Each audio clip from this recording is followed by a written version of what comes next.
Sim, sim. Sim? Tá ok. Tá chegando mais gente agora.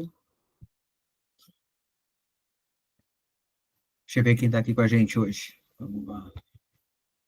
O Adnan, a Bruna, o Cassiano, o Juliano, o Michael, o Renan e o Eric, por enquanto. Ver se vai chegar mais alguém depois. Deixa eu anotar aqui.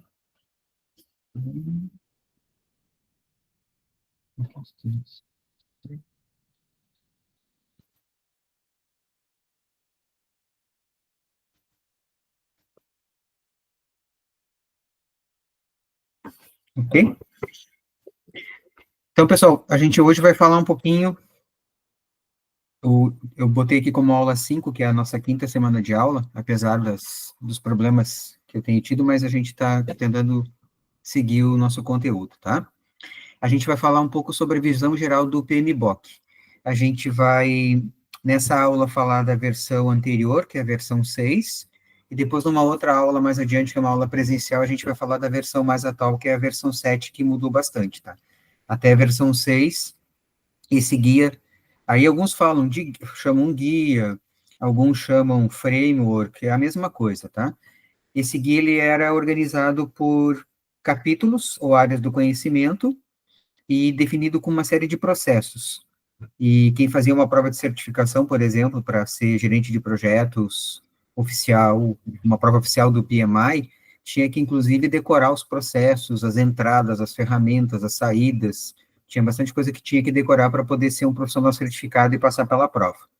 E aí, na versão 7, que é a versão mais recente, que é de 2021, eles mudaram e deixaram bem mais subjetivo, não é tão assim objetivo com processos, entradas, saídas, ficou uma coisa mais aberta.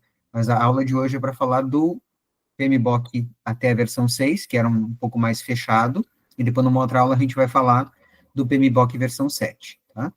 Que é um dos temas dessa disciplina. Depois tem Scrum, tem outras coisas também. O PMBOK não é a única coisa que a gente vai estudar. Na primeira vez que eu ministrei essa disciplina na UFSM, há muito tempo, a disciplina era só PMBOK. A gente fazia assim, cada aula a gente fazia uma área do conhecimento do PMBOK. Então, uma aula sobre gestão de aquisições, depois tinha uma aula sobre gestão do escopo, e depois a disciplina foi mudando, então não é mais só PMBOK. Então, PMBOK, eu já devo ter falado na aula da semana passada, que eu até fiz umas perguntas durante a nossa interação ali, né? Ele é um padrão para gerenciamento de projetos, foi criado por gerentes de projetos, para gerenciar projetos em qualquer área. Então, ele não é necessariamente voltado para a área de tecnologia da informação, e ele não é o que a gente chama de uma metodologia. Por não ser uma metodologia, por ser um guia, cada empresa, ou cada grupo, cada equipe de gerenciamento de projetos decide como quer usar e como vai aplicar. Por exemplo, a versão 6 tem 10 áreas do conhecimento. E a minha equipe de gerência de projetos pode não querer usar as 10. Não tem nada que impeça, porque não é uma metodologia, eu não sou obrigado a seguir. Então, a abreviatura PMBOK, eu já expliquei para vocês que a gente não fala book porque não é com dois Os, né, não é um livro, né? Só porque tem alguém que está querendo participar aqui da chamada. Deixa eu ver se eu tenho que permitir alguém que entrou depois.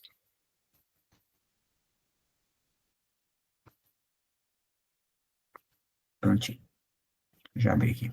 Então, não é book, porque não é livro, né? É o que a gente chama de body. Então, é Project Management Body of Knowledge, que a tradução seria um guia para o corpo de conhecimento e gerenciamento de projetos. Então, isso eu já falei na aula passada também sobre a definição do que é o PMBOK. PMBOK até a versão 6, então, divide todos os assuntos de gerenciamento de projetos em áreas de conhecimento. Alguns também chamam isso de capítulos. Cada área de conhecimento tem uma série de processos. E aí, cada processo tem a entrada, as ferramentas que podem ser utilizadas e as saídas. Por exemplo, a gente vai estudar algumas ferramentas nessa disciplina, como EAP, que é Estrutura Analítica de Projeto. Uma outra ferramenta que a gente vai estudar é diagrama de redes, diagrama de barras. Tudo são ferramentas que estão dentro dessas várias áreas de gestão, ou também conhecidas como capítulos no PMBOK. Como não é uma metodologia, não tem, assim, então, uma regra de como seguir, cada equipe vai estudar o PMBOK e vai decidir o que quer usar, quais são os processos que são importantes, quais ferramentas vai utilizar. Então, tem um processo lá que tem várias ferramentas, eu posso optar por uma ou por outra, não sou obrigado a seguir, não tem nada assim que seja tão rígido por não ser uma metodologia. E todo o ciclo do PMBOK é baseado no que a gente conhece como PDCA, Plan, Do, Check, Act, ou seja, planejar, fazer, né, executar propriamente dito, checar, que seria a etapa de verificar se está funcionando, se houve algum problema, e se houve algum problema, agir ou corrigir esse problema. Então, a ação que eu vou tomar caso aconteça alguma coisa de errado. Então, esse ciclo, tem um desenho aqui que eu vou mostrar no próximo slide, ó, ele funciona de forma contínua. Não é assim estanque, eu planejo, faço a checagem, a verificação e ajo. Não, eu vou continuar isso durante todo o ciclo do projeto, enquanto o projeto estiver em andamento. Faço o planejamento, o do, que é executar, né, que é fazer propriamente dito, faço a checagem, verifico se os resultados foram executados e ajo corretivamente. Deixa eu ver aqui na minha lista quem é que está conosco agora, que chegou depois, que eu não tinha anotado. O Douglas. Deixa eu ver quem mais está aqui na minha lista. O Gustavo,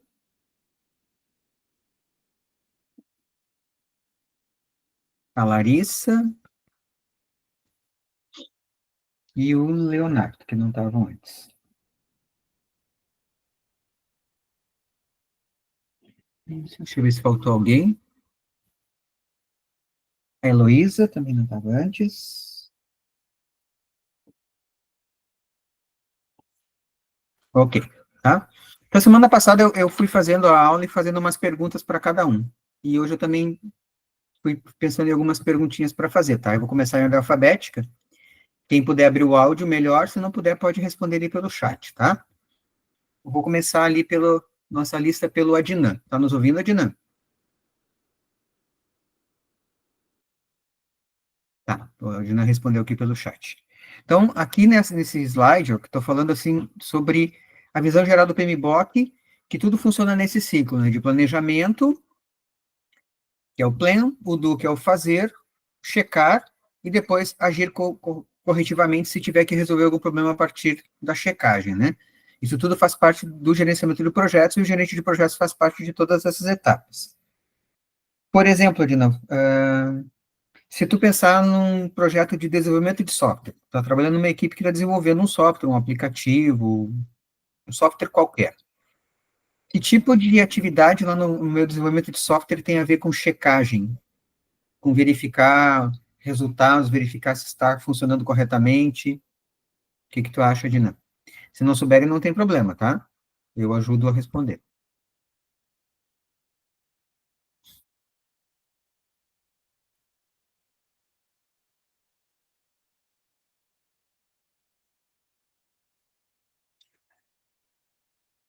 A Dina disse que não sabe. Tudo bem. O que que eu sugeriria? Se eu pensasse em desenvolvimento de software, em que momento a gente verifica se o que nós fizemos está correto? Na parte dos testes. Então, por exemplo, se eu pensar em agregar o ciclo de vida de um projeto de TI dentro da ideia do PMBOK, toda a minha fase de testes do software não deixa de ser o check. Eu vou testar, ali no check, então eu vou verificar se está funcionando corretamente. Se não estiver funcionando corretamente, se aconteceu algum bug não, né? É bug, que não é de carro. Se acontecer algum bug, eu passo para action, que é atuar corretivamente, ou seja, corrigir aquele erro, tá? Então, o check seria o testar. Quem mais está na nossa lista aqui? A Bruna, próxima colega da lista, ainda nessa ideia do PDCA, Bruna. Tá nos ouvindo, Bruna? A Bruna respondeu pelo chat também, tá? Por exemplo, na desenvolvimento de software, o que que tu acha que pode ser uma atividade que tem a ver com o Plan? Pode responder pelo chat mesmo, Bruno, se tu quiser. Com aquela parte do planejamento, em que momento, que tipo de atividade no desenvolvimento de software tem a ver com o planejamento, que é o plan? Pensa numa sugestão, se tu não souber, eu ajudo.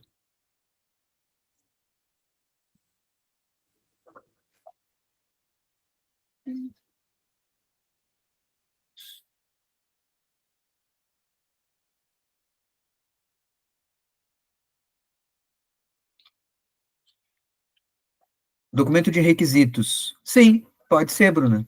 Toda a parte, assim, de, por exemplo, análise de requisitos, fazer o modelo.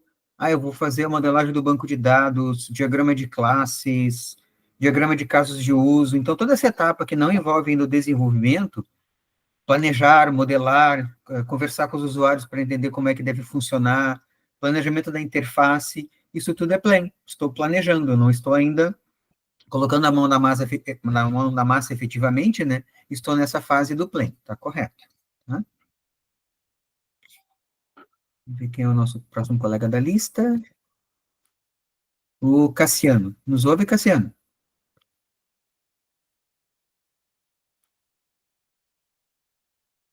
O Cassiano respondeu pelo chat também. Seguindo nessa mesma linha ali do PDCA, Cassiano, o que que eu poderia dizer dentro do desenvolvimento de software que tem a ver com aquela etapa do, que é o fazer? O que seria efetivamente fazer alguma coisa já no desenvolvimento do software?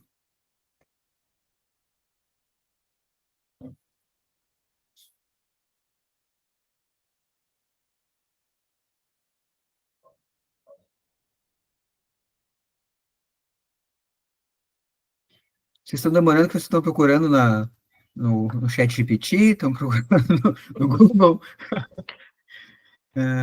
O projeto de software de fato.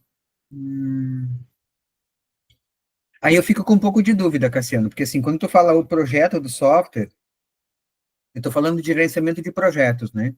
O projeto do software é o gerenciamento do projeto como um todo. A ideia, por exemplo, eu vou planejar o software, eu vou fazer, eu vou checar, eu vou agir, eu vou continuar fazendo aquilo várias vezes até o software estar pronto, né? O projeto seria o global, né? Tudo isso é o projeto, né? Mas o que que tu acha que seria só o fazer? Por exemplo, assim, agora a parte que eu vou efetivamente fazer alguma coisa. O que que te parece que é mais a parte do fazer num projeto de desenvolvimento de software?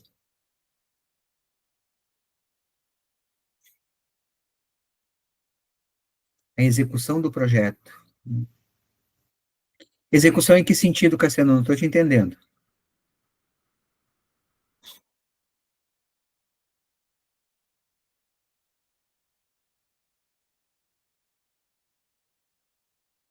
Tá difícil de eu entender o Cassiano hoje.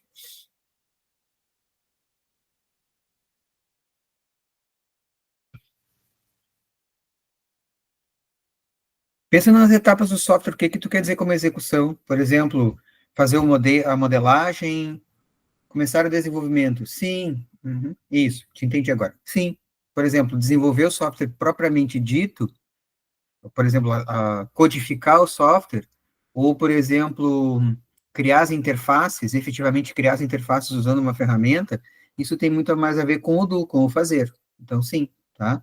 Então, por exemplo, planejar, a Bruna colocou antes ali os requisitos, por exemplo, planejar é elaborar o documento de requisitos, o modelo de banco de dados, o diagrama de classes, fazer ou executar propriamente dito. A gente viu que o check seria o testar, né, a parte de teste de software. Então, aí se eu tenho algum problema para resolver, lá no action eu vou corrigir aquele erro que aconteceu quando eu identifiquei na fase de testes e vou seguindo até eu concluir o projeto, tá? Ok? Então vamos seguir aqui, ó. Um projeto, de acordo com o PMBOK, tem vários processos. Agora não lembro de cabeça, posso estar errado, mas se não me falha a memória, na versão 6 são 49 processos, tá? Cada processo está dentro de um tipo de processo e tem entradas, ferramentas e saídas. Ah, se eu quero fazer uma prova de certificação, eu teria que decorar todos esses processos, né? Até a versão 6, que é aquela versão que ainda tem as áreas de conhecimento, dividida em capítulos, a gente tem 5 grupos de processos. A gente chama de processo de iniciação, processo de planejamento, processo de execução, processo de monitoramento e controle e processo de encerramento. Por que que tem iniciação e encerramento? Tem que lembrar, que a gente falou na sexta-feira passada, que um projeto ele é diferente das operações rotineiras da empresa. A operação rotineira da empresa é o que a minha empresa faz sempre. A minha empresa presta suporte na área de TI. Então, todos os dias tem uma equipe atendendo no suporte. Essa é a minha operação rotineira da empresa. O projeto, ele é uma coisa mais estratégica. Eu defino um projeto, eu vou ter uma equipe que vai desenvolver, ele tem um início e ele vai ter um fim. Quando esse projeto terminar, eu vou me envolver com outros projetos, essa equipe vai ser desligada, essa equipe vai participar de uma nova ideia, de outro projeto que a gente está pensando, mas o projeto ele tem um fim, é diferente da operação da empresa. A minha empresa continua existindo com as suas operações rotineiras, né, que é aquela parte tática e operacional, e o projeto vem mais lá de cima, que é da parte estratégica. Então, por isso que tem a iniciação e o encerramento. Por exemplo, o que poderia ser um processo de iniciação? Assinar um contrato. O meu cliente assina um contrato, e ali no contrato a gente estabelece todas as regras que tem com o nosso projeto, o tempo de duração, e ele vai ali, nós vamos formalizar aquele projeto.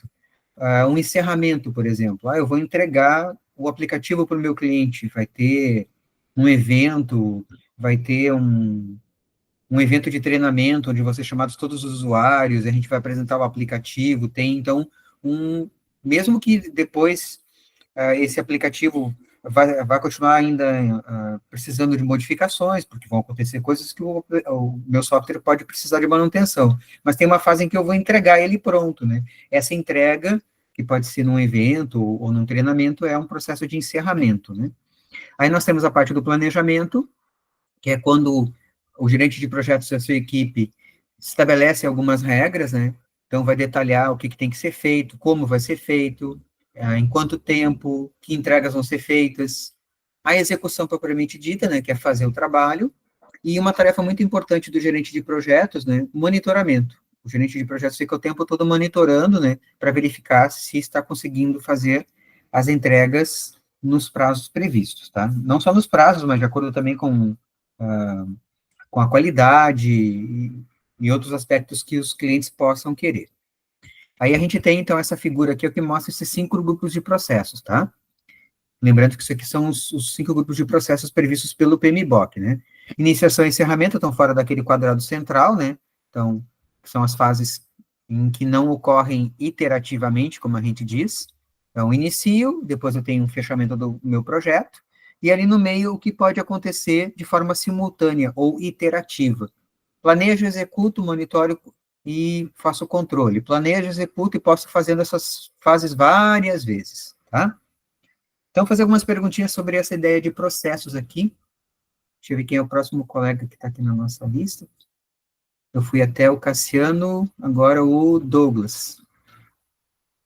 Está nos ouvindo, Douglas? Tô ouvindo. Tá. Então, vamos dar uma pensadinha aqui nos processos, tá? Pensa num processo de planejamento que envolva o desenvolvimento de software. O que a gente faria pensando em desenvolver um software que tem a ver com planejamento? O que tu acha? Planejar planejar a equipe que vai desenvolver, os custos, essas coisas assim? Pode ser. Pode ser planejar a equipe, pode ser planejamento de custos, pode ser a parte de planejamento da parte mais técnica, o que eu preciso de hardware, o que eu preciso de software, pode ser a parte dos modelos também, porque alguns modelos iniciais podem ser feitos no planejamento, então, isso é uma das coisas que pode ser parte, sim, Douglas. Agora, o nosso próximo colega da lista, deixa eu ver, depois do Douglas...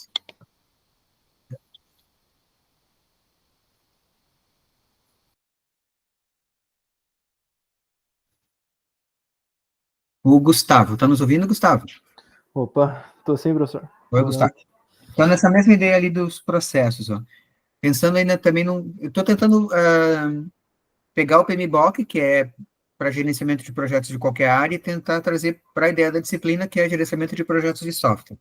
Sim. Pensa no processo de execução, que tipo de processo de execução eu tenho no desenvolvimento de software? Processo de execução? Isso. Bom, uma fase de testes não seria a primeira execução ali para testar o software, ou seria a execução do projeto em si, quando colocar ele, tipo, quando terminar ele e botar no mercado? Sim. Quando fala processo de execução, não tem a ver com executar o software necessariamente. Entendi. Tá? Porque, por exemplo, para mim, teste já seria monitoramento e controle, né? Uhum. que tu colocaria como execução, não sendo os testes que já estariam já no monitoramento e controle? O que tu acha? A execução, então, talvez fora, saindo dos testes, a implementação do projeto ou do software por si só. Pode ser Pode implementação ser? do código, Uhum. também pode ser depois o processo de... E aí tem algumas pessoas que não falam implementação, falam implantação, né? Por exemplo, Uhum. vou implantar o software para o cliente, já para o cliente utilizar, né? Isso é Isso. execução, tá correto. Então, desenvolvimento de software, implantação, isso seria execução. Ok. Beleza. Tá. A próxima pergunta era sobre monitoramento e controle, eu já falei ali enquanto estava conversando com o Gustavo, né? Monitoramento e controle, por exemplo, o teste de software entraria nessa parte de monitoramento, tá? Próximo colega da lista é a Heloísa, está nos ouvindo, Heloísa?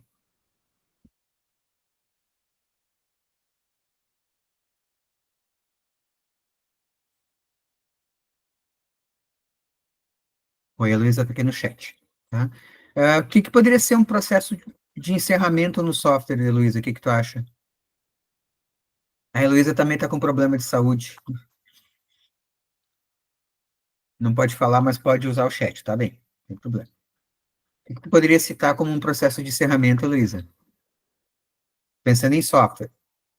Pensa numa ideia. Antes eu já tinha comentado antes, num slide anterior, uma ideia, mas se tu lembra o que eu falei.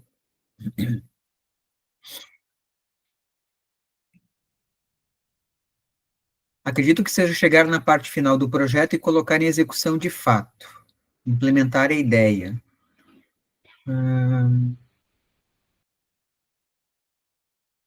Aí depende, tá? Como o PMBOK não é uma metodologia, que ele não é uma coisa que eu sou obrigado a seguir, cada um pode adaptar, né? Eu posso dizer assim, o encerramento poderia ser implantar o software, a implantação. A implantação também poderia ser um processo de execução, como a gente estava comentando aí agora quando eu fiz a pergunta para o Gustavo, né? Um encerramento poderia ser, por exemplo, um momento em que a equipe vai entregar o software para os seus patrocinadores, que tem alguém que provavelmente nos contratou para fazer, né, que é o meu patrocinador, que é quem está financiando o projeto, né? Então, quando eu vou fazer, assim, como se fosse um lançamento, assim, ah, a, a Apple vai lançar um novo modelo lá de celular, e aí faz um evento de lançamento daquele equipamento. Isso é um processo de encerramento, tá? Então, seria mais ou menos essa ideia, tá? Isso, a Heloísa colocou aqui, que ela pensou pelo lado de entregar o projeto pronto. Isso mesmo, correto. O projeto pronto, na verdade, meio que em software isso não existe, né? Porque a gente sabe que esse projeto vai sofrer uma série de alterações com o tempo, né? Tem que fazer uma alteração porque houve uma mudança de legislação, tem que fazer uma alteração porque surgiu um novo dispositivo, uma nova forma de pagamento, mas a gente em algum momento fechou e depois vai ter a manutenção para manter a vida desse software funcionando, né? Mas sim, tem um momento em que a gente fecha e entrega o projeto, entre aspas, pronto. Então, isso está correto.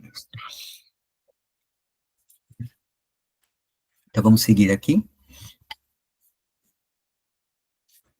Então, a gente tem aquela parte do meio que acontece em paralelo, né? Vou voltar aqui na figurinha, ó. A gente tem iniciação e encerramento, que estão fora ali daquele quadrado, né? E o que acontece paralelamente, em paralelo, ou também a gente conhece isso em gerenciamento de projetos como iterativo. Planejamento, execução, monitoramento e controle, tá? Então, a gente tem, paralelamente a planejar e executar, fazer o monitoramento e o controle, né? Porque o meu projeto ele pode ter mudanças e eu tenho que gerenciar as mudanças. O que o PMBOK fez agora nessa versão mais nova, que é de 2021? Eles mudaram todo o guia do PMBOK e falam muito em gerenciamento de mudanças. E eles colocam algumas questões sobre a gente está vivendo uma sociedade globalizada, sociedade do conhecimento, altamente tecnológica, e as coisas mudam rapidamente. E aí os nossos projetos, eles não podem mais ser tão estáveis, eles precisam mudar. Por isso que aquela ideia de que eu tenho o planejamento, a execução e monitoramento e controle de forma paralela, tá? Não quer dizer que eu fiz um planejamento e eu não posso mais mudar nada. Eu posso precisar mudar. Por exemplo, né? Eu fiz um planejamento de aulas. E aí, durante o semestre, eu tive um problema de saúde, eu tive que replanejar ali. Troquei uma aula de posição, uma aula que era para ser presencial, eu fiz online. Ou seja, eu tive que gerenciar mudanças. Isso é o que vocês, como gerente de projetos, vão ter que fazer várias vezes. Vocês vão estar numa equipe de projetos, ou como gerente de projetos, ou participando de uma equipe, e vocês vão participar desse gerenciamento de mudanças, tá? E aí, eu tenho uma série de fases, e uma fase vai me ajudando a fazer a próxima, né? Então, uma fase, ela recebe como entrada o resultado numa fase anterior. Por exemplo, a fase de teste de software precisa de um resultado anterior, que é o desenvolvimento do software. O desenvolvimento do software precisa de uma fase anterior, que são os modelos. Antes dos modelos, eu tenho análise de requisitos. Então, eu tenho uma série de fases, e uma fase vai me levando adiante. Dependendo da forma como a gente vai fazer o projeto, pode ser que eu tenha uma ideia de que eu tenho que fazer toda a análise de requisitos, toda a modelagem, todo o desenvolvimento, depois os testes. Tem algumas metodologias que são chamadas metodologias ágeis, em que eu vou fazendo isso em pequenas partes. Eu faço uma parte de análise de requisitos, modelo, implemento e testo, e enquanto eu estou testando uma parte do software, eu já estou pensando na próxima. Eu não entrego o software todo pronto, eu vou fazendo ele em pedaços, e a minha equipe vai trabalhando com pequenas partes. Tá? Também depende da forma como a equipe quer trabalhar. Então, aqui eu peguei um exemplo, ó. Peguei uma área de conhecimento do PMBOK, que é a área de conhecimento de gestão do escopo. Então, o que é o escopo? O escopo é o que eu decidi fazer no meu projeto.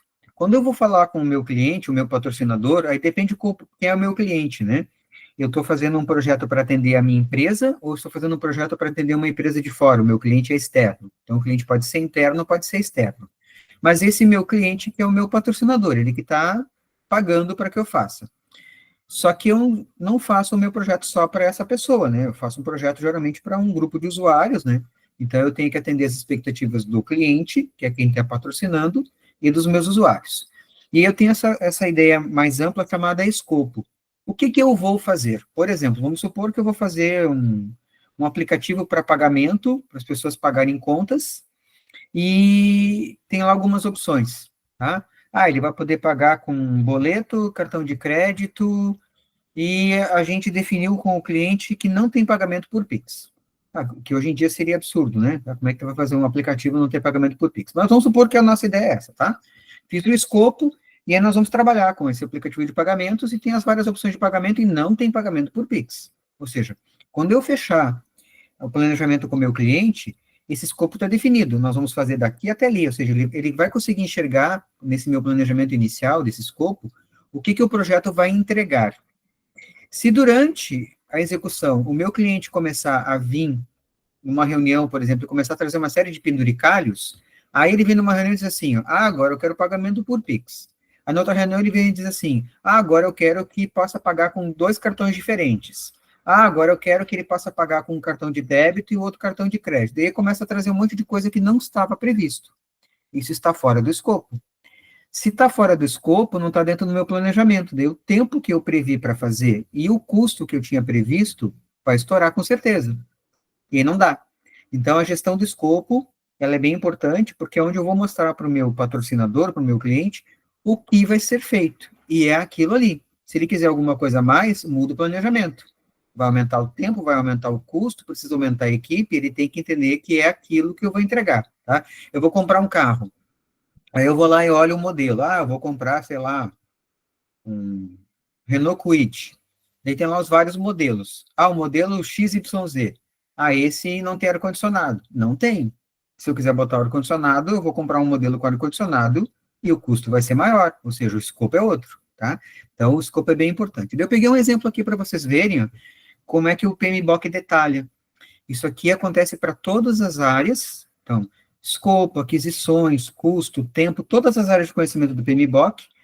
Cada área tem uma lista de processos e cada processo tem entradas, ferramentas e técnicas que eu posso aplicar e saídas. Nessa disciplina, a gente não vai, assim, fazer decoreba, né? Vamos decorar todas as entradas, ferramentas e saídas. Mas, se vocês fossem fazer uma prova de certificação, você teria que saber isso na ponta da língua, tá?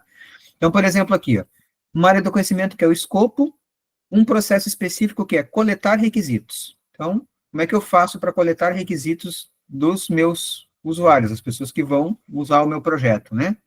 Então, o que tem como entrada? Por exemplo, termo de abertura do projeto, que é um processo de iniciação, registro das partes interessadas a gente vai ver um pouquinho mais adiante ali, que a gente chama de stakeholder, saídas, o que eu vou entregar como resultado desse processo de coletar requisitos. Então, ele fala documentação dos requisitos, plano de gerenciamento, matriz de rastreabilidade e que tipo de ferramentas eu posso usar para fazer essa coleta de requisitos. Então, ele fala entrevistas, dinâmicas de grupo, por exemplo, fazer um brainstorm, uma oficina.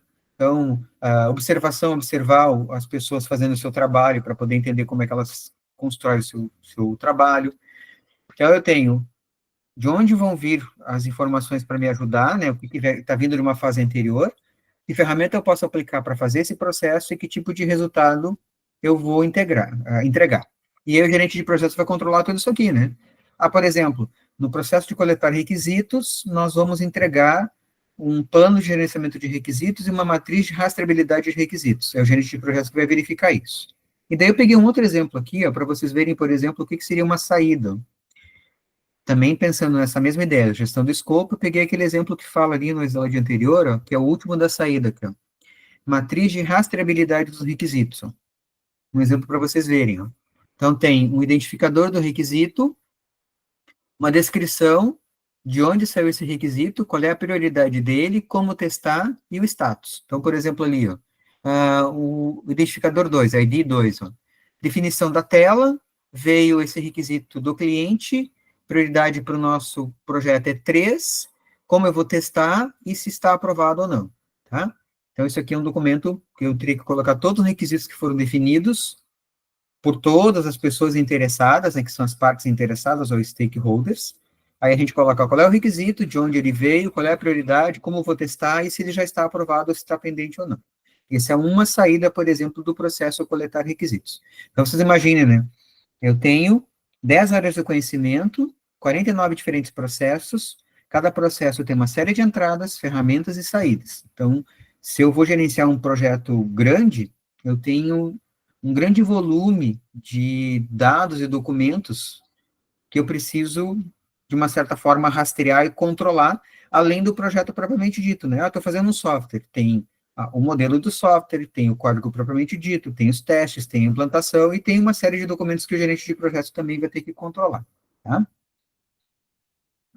Vamos pensar um pouquinho aqui nessa ideia de entrada, ferramenta e saída, tá? Deixa eu ver aqui quem está na minha lista para fazer pergunta. Depois da Heloísa, o Juliano. Está nos ouvindo, Juliano? Juliano respondeu ali pelo chat, tá? Vamos pensar aqui, Juliano, entrada, ferramentas e técnicas e saídas, tá? Não necessariamente aqui falando em gestão de escopo, tá? Pensando num projeto como um todo. Se eu vou, por exemplo, fazer a criação do banco de dados lá usando um sistema gerenciador de banco de dados, usar o Postgre, o Oracle, não importa qual banco de dados, tá? Então, eu vou agora fazer o banco de dados propriamente dito. O que eu preciso de entrada, o que viria aqui nessa ideia que está na esquerda, né, dos processos, né, o que viria de entrada para eu poder criar o banco de dados usando um SGBD? O que tu acha que eu preciso para fazer a criação do banco de dados?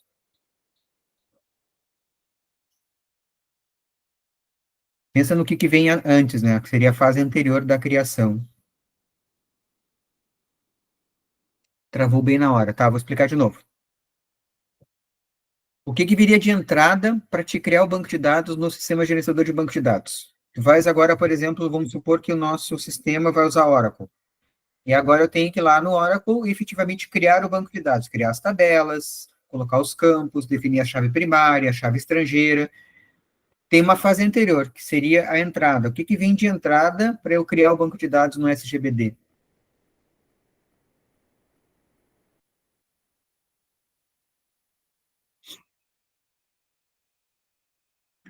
Vai precisar dos dados que tu vai inserir no banco. Tá, mas tu está pensando em popular as tabelas?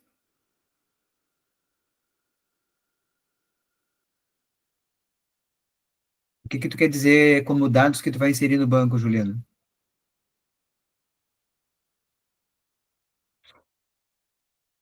A nossa comunicação via chat hoje não está muito fácil, né? Tá difícil eu entender vocês. Deve ser anestesia da cirurgia, tô com um problema no cérebro. Ah, eu estou pensando como se fosse um banco onde tem dados do cliente e tal. Posso ter entendido errado a pergunta. Tu tá pensando, Juliano, como se tu tivesse na ideia de que eu tenho um banco de dados e eu tenho que colocar os dados para o usuário utilizar o programa. Sim, muitas vezes, quando eu vou entregar um software para o meu cliente, eu já tenho que popular algumas tabelas. Algumas tabelas já são previamente populadas. Mas eu estou numa fase anterior, tá? Eu vou chegar agora no Oracle, ou Oracle, Postgre, MySQL, o que vocês quiserem. Eu vou lá colocar assim, ó. Vou criar a tabela produto. A tabela produto vai ter o campo código do produto, descrição do produto, quantidade. O código do produto é um número inteiro, é uma chave primária. Para eu fazer toda essa estrutura, o que eu preciso na fase anterior disso? O que vem como entrada para esse processo que é eu criar o banco de dados propriamente dito? Tá conseguindo me ouvir? Acho que agora eu arrumei o microfone, supostamente. Estou te ouvindo. O que tu acha que vem antes, Juliano, dessa fase de eu criar? É aquele negócio que eu esqueci o nome, que a gente fez em banco de dados bastante, que era tipo de um diagrama, onde tu tinha o que cada... O diagrama entidade e relacionamento? Isso aí. Isso mesmo, tá? A fase anterior, o que eu preciso para criar o banco de dados? A fase anterior é eu ter um modelo. Então, se eu pensar no processo de criação do banco de dados, e nessa ideia ali de entrada, ferramenta e saída, a entrada é um modelo, entidade e relacionamento. A partir do modelo, eu vou construir propriamente dito, e a saída vai ser o banco de dados construído no meu sistema gerenciador de banco de dados. Tá correto, Juliano? Deixa eu ver quem é o meu próximo aqui da lista. Larissa, tá nos ouvindo, Larissa? Tô ouvindo, sim. Ok. Então, ainda pensando nessa ideia de entrada, ferramentas e saídas, tá?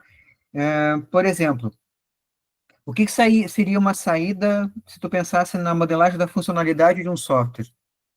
Tu definiu as funcionalidades do software. Que tipo de saída tu pode ter dessa definição? Lembre que gerenciamento de projetos está ligado à engenharia de software, tá? Então, essas perguntas que eu estou fazendo agora têm a ver com engenharia de software. Ou com disciplina de banco de dados, depende, né? Essa da Larissa é mais lembrando da disciplina de engenharia de software. O que tu acha, Larissa? Tem alguma ideia? Não, eu até pensei em seria mais uma conversa entre o interessado pelo projeto, mas aí também dá para fazer a função de cada parte do software, algo do tipo? Quando a gente pensa assim em conversa com os usuários, por exemplo, com as pessoas que usam, a gente está mais na fase dos requisitos, que é a engenharia de requisitos, tá? Quando a gente define funcionalidades, eu já estou dizendo efetivamente o que o software vai fazer e como vai fazer. Tu já fez a disciplina de engenharia de software e trabalhou com aqueles diagramas da OML? Sim. Essa segunda parte que eu falei da funcionalidade seria mais ou menos isso que eu estava pensando. Tu lembra de algum diagrama que a gente mostra as funcionalidades do software? Eu não me lembro o nome deles, porque o nome me pega um pouco, mas tem um que vai a função de cada um, tipo, o objeto e a função de cada um deles, o que cada um pode fazer, cada um pode executar no sistema. Quer dizer, os atores? Isso. Tá, isso. Esse é um exemplo que é um diagrama de casos de uso. Isso pode ser uma entrada para eu fazer essas funcionalidades do software, ou seja, eu tenho um diagrama de casos de uso, daí eu tenho os atores e eu consigo saber o que cada ator pode fazer. Por exemplo, esse ator pode cadastrar novos usuários. O outro ator só pode consultar, não pode cadastrar. Então, isso é uma etapa que tem a ver com as funcionalidades do software. É como se eu tivesse uma entrada, que é esse diagrama de caso de uso, e aí, a partir do diagrama de caso de uso, eu sei o que eu tenho que implementar e quais são as funcionalidades que eu vou entregar. E a saída vai ser essa funcionalidade funcionando para o meu usuário. Tá? Deixa eu ver quem mais está na minha lista aqui. Leonardo, está nos ouvindo, Leonardo? Estou ouvindo. O senhor me ouve? Sim, estou te ouvindo, Leonardo. Então, ainda pensando nessa ideia de entrada, ferramenta e saída. Por exemplo, uma ferramenta que eu poderia usar para fazer a parte da análise de requisitos. Até ali no slide está aparecendo uma delas. mais de uma até. O que tu acha? Uma forma de eu poder fazer a análise de requisitos de um software? Análise de requisitos. Aí tu Entrevista pode com, chamar levantamento de requisitos, análise de requisitos, entrevista com os stakeholders? e isso é uma das possibilidades, tá? Ou com... seria stakeholder também, mas com quem vai utilizar o Sim, o é que na sistema. verdade, assim, quando a gente fala, poderia ser entrevista com os usuários, né? Stakeholders é um termo mais amplo, né? Partes interessadas. Então, não necessariamente é só o usuário, mas as pessoas que participam do processo, que às vezes, por exemplo, está na equipe de desenvolvimento e tu não é usuário do software, mas tu vai participar de uma reunião para fazer levantamento de requisitos e tu pode também ter uma visão de algum requisito que o teu usuário não enxergou. Porque, às vezes, a pessoa está fazendo um processo e ele não foi totalmente automatizado ainda, então ela usa algumas coisas assim manuais, e quem está de fora, que vai trabalhar com a implementação, enxerga alguma coisa que tem que ser automatizada também, que o usuário provavelmente dito não viu. Por isso que a ideia de parte interessada é um pouquinho mais ampla do que só o usuário. Tá correto, entrevistas, reuniões, eu participei uma vez de um projeto em que nós fizemos todo um software novo para uma instituição acadêmica, e eles reuniram assim, uma pessoa de cada setor, e a gente participava de várias reuniões. E aí, nessas reuniões, a gente comentava como é que a gente fazia os nossos trabalhos diários, a nossa rotina, e a pessoa que conduzia a reunião, que era o gerente de projetos, ela fazia tipo assim um mapa mental, ela ia fazendo alguns desenhos com as nossas ideias todas, e a partir dali a equipe fazia uma proposta e depois trazia para nós para a gente validar os requisitos, né? E, claro, isso não foi uma reunião só, foram muitas reuniões para a gente poder fazer isso, tá? Então, a entrevista é uma possibilidade, ali, por exemplo, aparece a dinâmica de grupo, né? Uma reunião e fazer um mapa mental é uma dinâmica de grupo, ok? Vamos seguir, então? Depois eu vejo quem mais está aqui na minha lista para eu chamar. Então, a gente viu aqui, né, um exemplo que é a gestão do escopo. Eu peguei uma área do conhecimento, né, e peguei um processo. Gestão do escopo é uma área do conhecimento do PMBOK, processo de coletar requisitos. E tem várias outras áreas e vários outros processos, tá? Se eu pensar num ciclo de vida de um projeto específico de tecnologia da informação, então aqui eu coloquei algumas fases, né, claro, posso detalhar bem mais, né? Eu tenho uma fase de coleta de requisitos, depois eu tenho um detalhamento deles, programação propriamente dita, né, codificação, a parte de testagem, a parte de instalação, né, que eu teria, aí tem aqueles termos implementação e implantação. Implementação, para mim, está mais ligado com a programação, a implantação seria a parte da instalação. E a operação assistida seria quando eu coloco o software em funcionamento e eu acompanho o usuário durante um determinado tempo para ver se está tudo ok, até o usuário, de uma certa forma, aprender a usar esse meu software. Claro, isso aqui é uma sugestão, tá? Eu posso pensar num ciclo de vida mais detalhado. Eu quero colocar nesse ciclo de vida uma fase específica de modelagem, aqui não apareceu modelagem. Então, a modelagem do banco de dados, a modelagem do software, eu quero colocar uma fase bem específica sobre toda a parte de design de interface. Então, dá para ampliar um pouquinho esse ciclo. Aqui ele pode estar um pouquinho mais detalhado, tá? Então, deixa eu ver quem está aqui na minha lista das perguntas. Deixa eu ver o Michael. Está nos ouvindo, Michael? Oi, eu tô. Oi. Então, vamos pensar um pouquinho aqui nesse ciclo de vida de um projeto de TI, tá? A instalação e entrega ali, ó, aparece ali, ó, instalação e entrega. É um processo de quê? Lembrando lá que a gente tinha lá naquele slide anterior, vamos voltar lá no slide para vocês lembrarem. Então, mais lá na frente. Aqui, ó. A gente tem iniciação, planejamento, execução, monitoramento e controle e encerramento. Se eu venho aqui nesse ciclo de vida de um projeto de TI, estou falando da instalação. O que tu acha? É iniciação? É planejamento? Qual é o tipo de processo que tu acha que é instalação e entrega, Michael? Eu acho que era encerração minha, nossa. Encerramento? Isso, encerramento. Sim, não deixa de ser. Tá? Tu está entregando, né? Uma Isso. entrega, tu está entregando alguma coisa para o teu cliente. No nosso caso, né, que é TI, nós vamos entregar um software, né? Isso. Poderia ser um serviço, poderia ser um produto, no nosso caso é um produto de software. É um processo de encerramento, você está entregando alguma coisa. Tá? Daí, naquele encerramento tem mais treinamento ou não incluiria isso?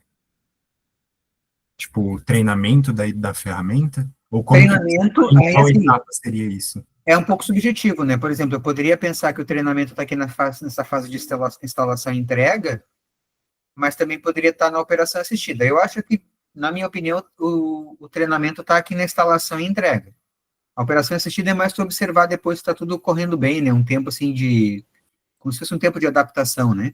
Então seria instalação e entrega mesmo, tá? O encerramento estaria aqui. Tá. Tá correto. Nosso próximo colega da lista, o Renan, está nos ouvindo, Renan?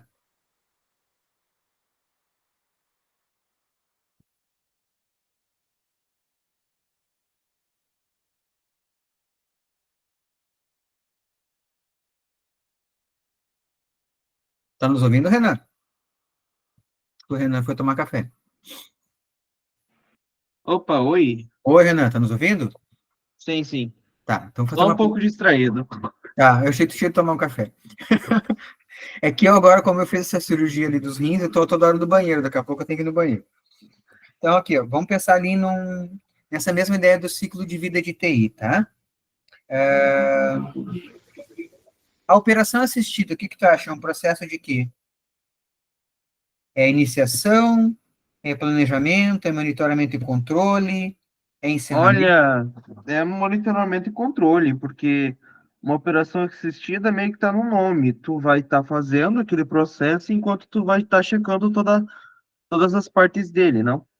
Correto, tá? Operação assistida é monitorar, ou seja, a gente vai, de uma certa forma, acompanhar as pessoas utilizando o software e verificar se está tudo ok, pode até estabelecer um período qual seria esse período de operação assistida, tá correto? Então, operação assistida seria monitoramento e controle, tá? Vamos seguir aqui. Então, o que o PMBOK diz sobre ciclo de vida de desenvolvimento de software? O PMBOK, ele não é, então, um guia de gerenciamento de projetos de software, ele é um guia de gerenciamento de projetos para qualquer coisa, mas, especificamente, quando fala de software, ele diz o seguinte, o que tem que ser definido? O que vai ser feito em cada fase? Quando vão acontecer as entregas? O que é uma entrega, por exemplo? Eu posso entregar algum documento interno para a equipe ou alguma coisa para o meu cliente. Por exemplo, eu fiz um modelo entidade de relacionamento, que é quando vocês constroem lá o modelo de banco de dados, né? Esse modelo não faz muito sentido eu entregar ele para o meu cliente, porque se o cliente é leigo na área, não adianta eu entregar aquele tipo de modelo. Ah, eu fiz o diagrama de classes da UML. É uma entrega, mas é uma entrega interna. Então, nem todas as entregas são as entregas de alguma coisa para o cliente.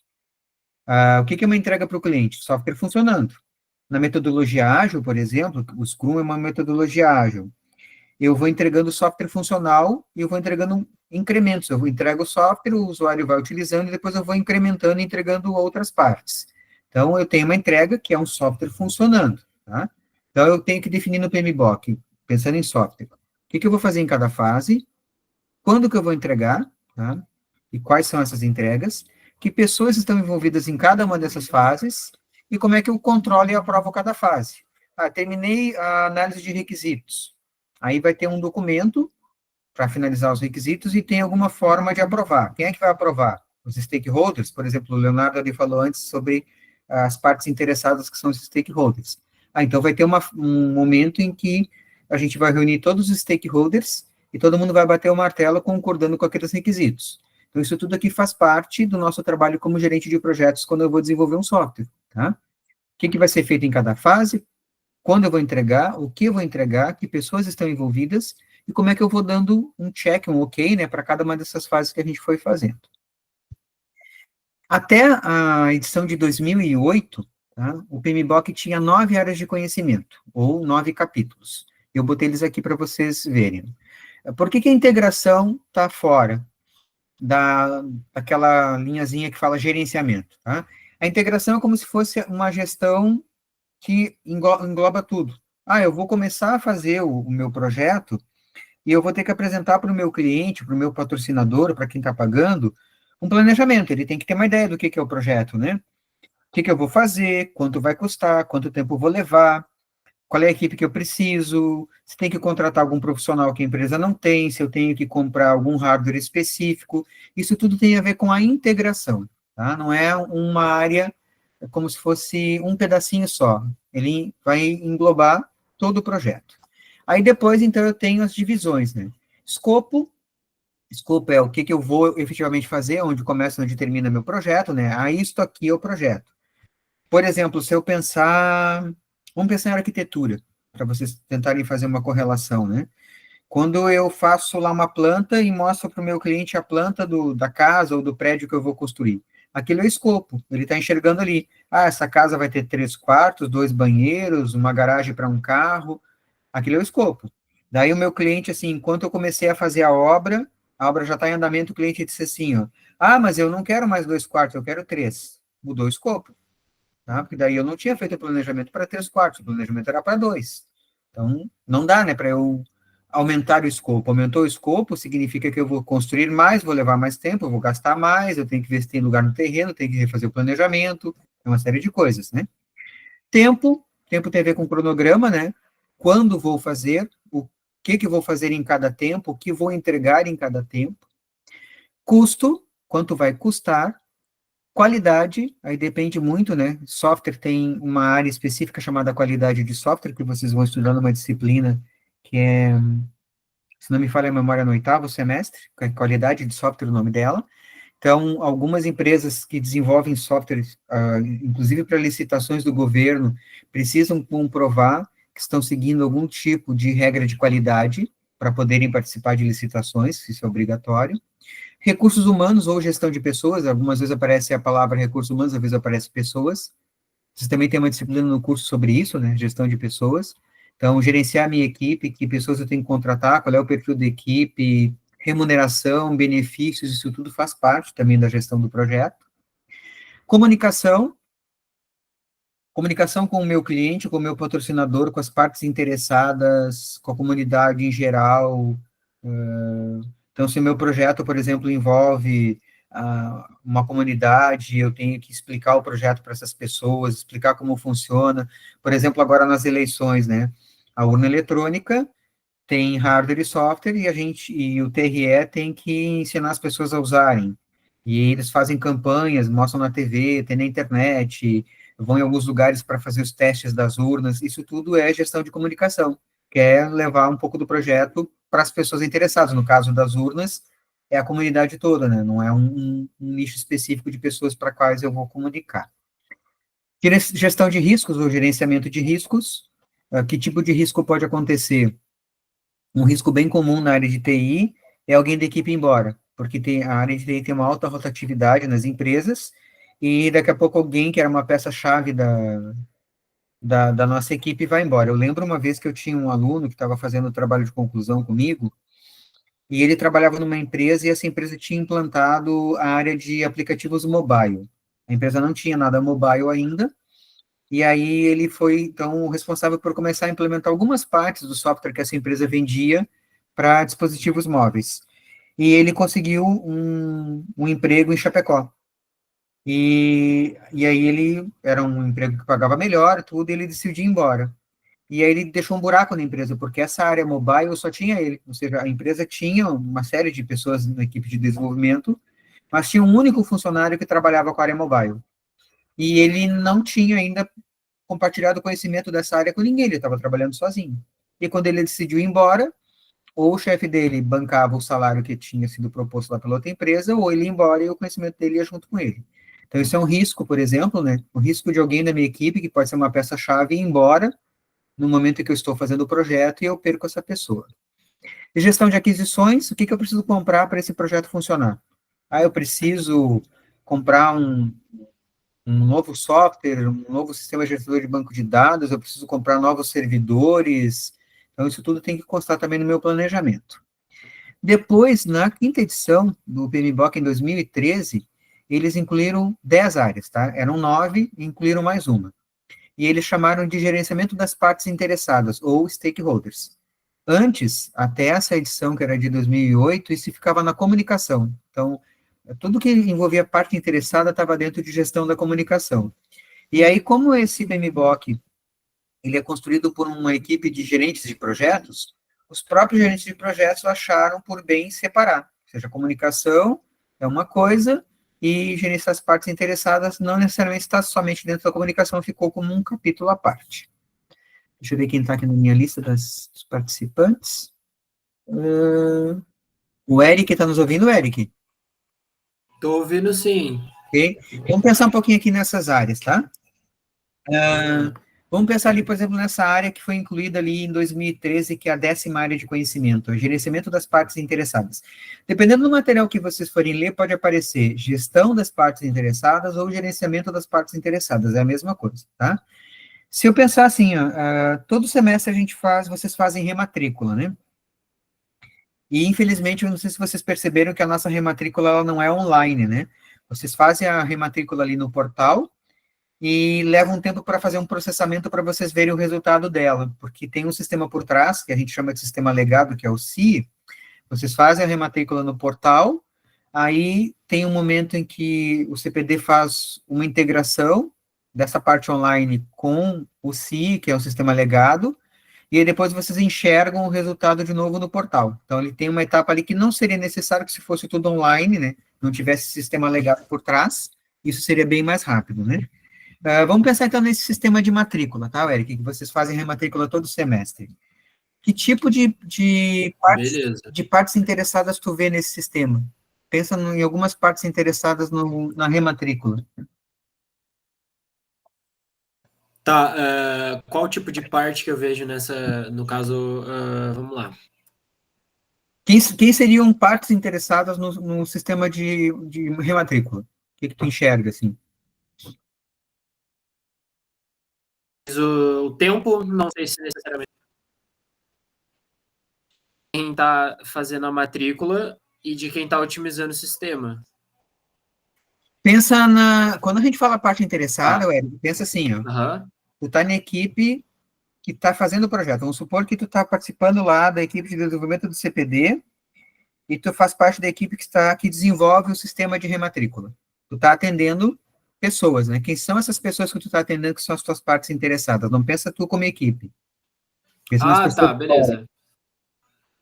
Tá, seria, eu acho que na parte do aluno, do professor, do coordenador, no caso, da universidade em si.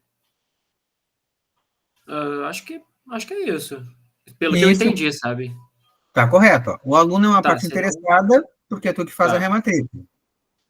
O coordenador do curso é uma parte interessada, porque é o coordenador do curso que lança as turmas que tu pode se matricular, que é uma fase anterior, né? Se eu, coordenador do curso, não lançar nenhuma turma no sistema, ou não encaminhar para uma secretaria fazer esse lançamento, quando tu abre a rematrícula, não tem matrícula nenhuma para te fazer. Então, é uma fase anterior. Então, o coordenador também é uma parte interessada. A Prograde tem um setor lá chamado, acho que é Corém, que é um setor que faz a coordenação de ofertas e matrículas. Eles que estabelecem, por exemplo, o calendário, quando é que a matrícula vai ser reaberta, quando é que vai ter processamento de matrícula, quando é que é o período de ajuste, eles também são uma parte interessada. Então, todo mundo que está envolvido, tirando a equipe de desenvolvimento propriamente dita, né, que são as partes interessadas para quem nós, que estamos gerenciando o projeto, temos que prestar contas, né? Ou seja, se a equipe lá da Prograde definiu que o período de ajuste de matrícula é uma semana antes de começar as aulas, e eu que estou implementando o sistema, quando eu começar as aulas, eu tenho que bloquear a rematrícula, porque eles disseram que terminava ali o período, ou seja, eu tenho que prestar contas para essas partes interessadas, que a gente chama isso de stakeholders, tá? Tá correto. Sim.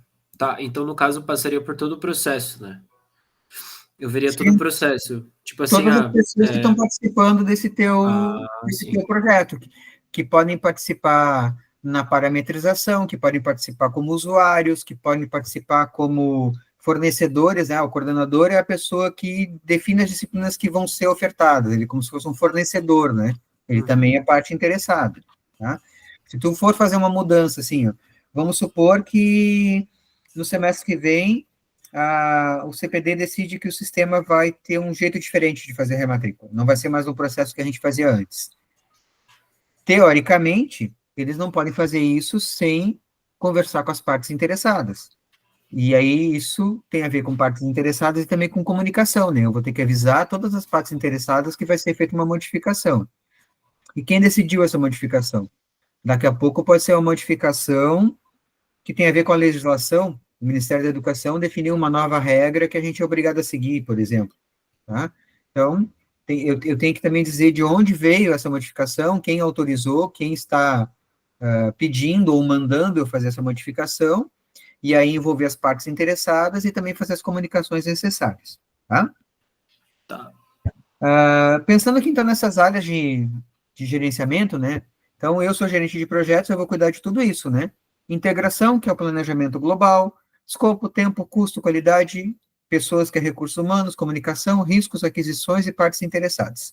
Esse é o nosso trabalho como gerente de projetos, né? Então, eu tenho lá uma equipe, por exemplo, que tem programadores, tem o pessoal de teste de software, tem o engenheiro de software, tem uma série de pessoas que trabalham ali. Eu, como gerente de projetos, não necessariamente estou ali como desenvolvedor, como testador. A minha função é gerenciar toda aquela equipe. Então, por exemplo, se eu vou pensar aqui em software, né? Eu tenho que definir o que o software vai fazer. Eu quero mostrar lá para o meu cliente, para o meu patrocinador, o que o software vai fazer. Isso pensando em alto nível. Isso é gestão do escopo. Ainda não são os diagramas de casos de uso, a descrição dos casos de uso reais, nada disso. Mas eu tenho que dizer para o meu cliente o que o software vai fazer, isso é gestão do escopo. Por exemplo, eu, como gerente de projetos, vou ter que dizer para o meu patrocinador qual é o perfil da equipe que eu preciso. Eu preciso, para fazer esse software, de 3 desenvolvedores que tenham bastante conhecimento lá num framework para dispositivos móveis, por exemplo, Flutter, e eu preciso de 2 testadores de software, eu preciso de um engenheiro de software, eu preciso de alguém da área de marketing para me ajudar na questão da comunicação, meu papel também. Isso tem a ver com gestão de recursos humanos, ou gestão de pessoas. Eu vou dizer, então, qual é o perfil da minha equipe para o meu patrocinador me dizer se concorda ou não, né? Se tem recursos para que eu possa contratar essa equipe, ou se tem as pessoas com esse perfil dentro da empresa. Por exemplo, eu preciso comprar software, ou preciso comprar hardware. Nós vamos fazer um novo software e eu preciso que o meu patrocinador nos dê uma sala específica para a minha equipe, com computadores, e eu preciso de um servidor, e eu preciso contratar um serviço de nuvem, tudo isso também é meu trabalho, né? Isso é a parte de gestão de aquisições, o que vai ser comprado, né? Se tiver que fazer algum contrato com algum fornecedor externo, terceirizações, isso também é gestão de aquisições, também faz parte do meu trabalho como gerente de projetos. Por exemplo, eu, gerente de projetos, vou ter que apresentar os resultados. Meu chefe, meu patrocinador, quer saber como é que está o projeto. Não está pronto ainda, mas eu vou mostrar para ele em que fase estamos, o que já fizemos, que problemas tivemos. Isso é gestão de comunicação. Eu vou me apresentar, vou apresentar um pouco do software funcionando, vou apresentar a minha equipe para o patrocinador, vou conduzir as reuniões, vai ter uma reunião para análise de requisitos. Toda essa parte de apresentação tem a ver com comunicação, gestão de comunicação. Até eu comentei com você semana passada que é uma das coisas bem importantes, né? Nós, como gerente de projetos, aprendermos a fazer a comunicação correta, né? A comunicação na escrita, a comunicação falada, né? Falar corretamente, elaborar uma boa apresentação, gráficos, escrever corretamente. Eu comentei com vocês também a questão da vestimenta, né? Muitas vezes eu me vestir bem para atender o meu cliente, né? Usar o uniforme da empresa, tá arrumado, tá com o cabelo bem penteado, não chegar lá no meu cliente de chinelo. Então, tomar alguns cuidados que não tem a ver com falar e escrever, mas estão dentro da gestão da comunicação, que é a minha parte da minha apresentação pessoal, tá? Então, isso é uma coisa também que nós temos que tomar cuidado. Como eu coloquei para você sobre o PMBOK não ser uma metodologia, é um guia de boas práticas. Boa prática que é a ideia de tentar fazer o gerenciamento do meu projeto de uma forma melhor, ou seja, tentar fazer de uma forma que ele funcione adequadamente. Não é metodologia, não sou obrigado a seguir tudo, tá? Então, a equipe define. Como vamos supor aqui que eu tenho aqui essas 10 áreas do conhecimento, e a minha equipe vai fazer um software agora, e eu não tenho nada para comprar. Nós já temos todo o hardware na casa, temos todos os softwares necessários, eu não vou usar essa área do conhecimento de gestão de aquisições, sem problema. Ah, mas a área de gestão de aquisições tem 5 processos, com tais ferramentas, com tais saídas, eu não vou utilizar ela porque ela não me interessa, tá? Isso não há problema nenhum. Eu, como gerente de projetos, junto com a minha equipe, vou decidir quais são as áreas importantes. 3 áreas que são muito importantes, tá? Que a gente chama também das variáveis mais importantes para gerenciar um projeto, e alguns textos chamam isso de tripla restrição: escopo, tempo e custo, tá? Por exemplo, eu determinei lá no planejamento do projeto o escopo, o que vai ser feito, então, vamos fazer tal coisa. Fiz lá a planta da casa, é isso que nós vamos construir, tá? Determinei um tempo. Ah, vamos começar, que nem o nosso semestre letivo, começou em setembro, termina em dezembro, ele tem um tempo, tá? E determinei um custo. Ah, vai custar 1.000. Aí o meu cliente chega para mim e diz assim: ah, tá, mas tu fez a previsão que ia começar em setembro e terminar em dezembro. Eu quero que tu termine um mês antes. Se eu vou terminar um mês antes, então eu tenho menos tempo. O que vai diminuir? O escopo? Eu vou fazer menos para poder entregar um mês antes? Ou vai aumentar o custo? Porque eu vou gastar mais, contratar mais pessoas, terceirizar o serviço, precisar comprar um novo hardware, não sei, eu preciso comprar mais coisas, contratar mais gente para fazer em menos tempo. Então, a gente chama isso de tripla restrição: escopo, tempo e custo. Se eu mexer num deles, eu acabo mexendo nos 3. Ah, aumentou o escopo, como é que eu faço para cumprir o escopo novo? Mais tempo? Mais dinheiro? O meu patrocinador me chama e diz que vai faltar dinheiro. Vai faltar dinheiro? Como é que eu faço? Reduzo o escopo? Porque eu não vou conseguir entregar tudo que estava sendo previsto. Então, escopo, tempo e custo, sempre que vocês pensarem assim, se alguém perguntar quais são as principais variáveis de um projeto: escopo, tempo e custo. Ou tripla restrição. Aconteceu algum problema num desses 3, eu vou ter um problema maior no meu planejamento. Eu vou ter que replanejar para dar conta, tá? Então, não tem como eu cumprir o que estava previsto se o escopo aumentou, se o tempo diminuiu, se faltou dinheiro. É que nem em licitação de obra, a gente vê muitas vezes aquela história dos termos aditivos. A empresa fez o planejamento para construir uma ponte e na metade da construção faltou dinheiro. Aí a empresa diz assim: não posso seguir porque não tem mais dinheiro, porque não foi feito planejamento, porque não estava previsto, porque não estava previsto aquilo. Tem que fazer um edital de um termo aditivo, né? Que não é um edital, é termo aditivo que chama. O que é o termo aditivo? Eu vou dar mais tempo para aquela empresa, eu vou pagar mais, então vai mexer no tempo, vai mexer no custo, vai mudar o escopo. Então, são as 3 variáveis mais importantes. Quando a gente faz um projeto, tá, depende muito da visão da nossa empresa. Então, estou fazendo um projeto. Esse projeto, ele tem as nossas visões internas, né, nós como equipe. Então, nós temos conflitos, né, isso é uma das coisas que o gerente de projetos vai ter que gerenciar, os conflitos internos, né, da minha própria equipe. Eu tenho influências que vêm do meu cliente, do meu patrocinador, tem influências que vêm, muitas vezes, da legislação, dos meus concorrentes, mas tem algumas coisas que têm a ver muito com o estilo da minha empresa, tá? Que é a chamada estrutura organizacional. E aí tem 3 estruturas mais conhecidas: as chamadas funcionais, projetizadas e matriciais. O que é uma organização funcional? É a mais comum. Geralmente a gente tem uma empresa que tem uma hierarquia bem definida. Tem setores, tem chefe de setor, tem gerente. Por exemplo, a Universidade Federal de Santa Maria é uma organização funcional. Se vocês forem olhar o organograma, vamos pensar assim: eu, professor Sidney, quem é o meu chefe? Tá? Muitas pessoas podem achar que o meu chefe é o coordenador do curso. E não é. Porque um professor, ele pode trabalhar em vários cursos. Eu mesmo não trabalho num curso só.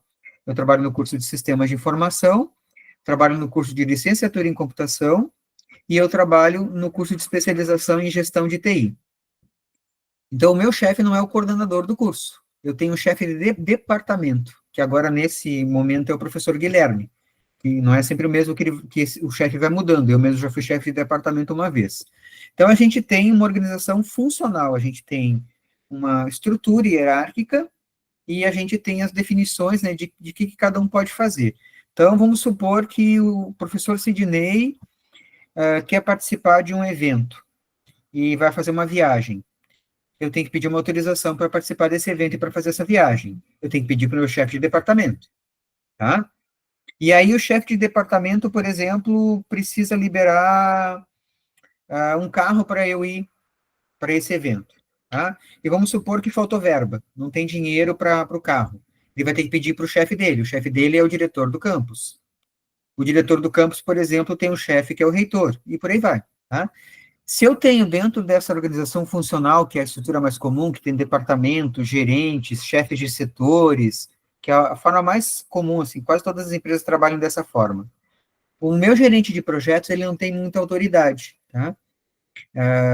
Muitas vezes a equipe de trabalho dele não é uma equipe que trabalha só com ele, as empresas às vezes pegam pessoas que estão trabalhando nas áreas táticas e operacionais, colocam num projeto por alguma carga horária da semana, e o gerente de projetos, ele não manda, tá? Ele não contrata pessoas, ele não demite, ele não tem autoridade para definir o salário das pessoas. Então, numa organização mais tradicional, que é essa funcional, o gerente de projetos, ele tem pouca autoridade e ele fica mais amarrado a essas questões, assim, bastante burocráticas, né, para poder seguir tudo que está dentro desse organograma da empresa.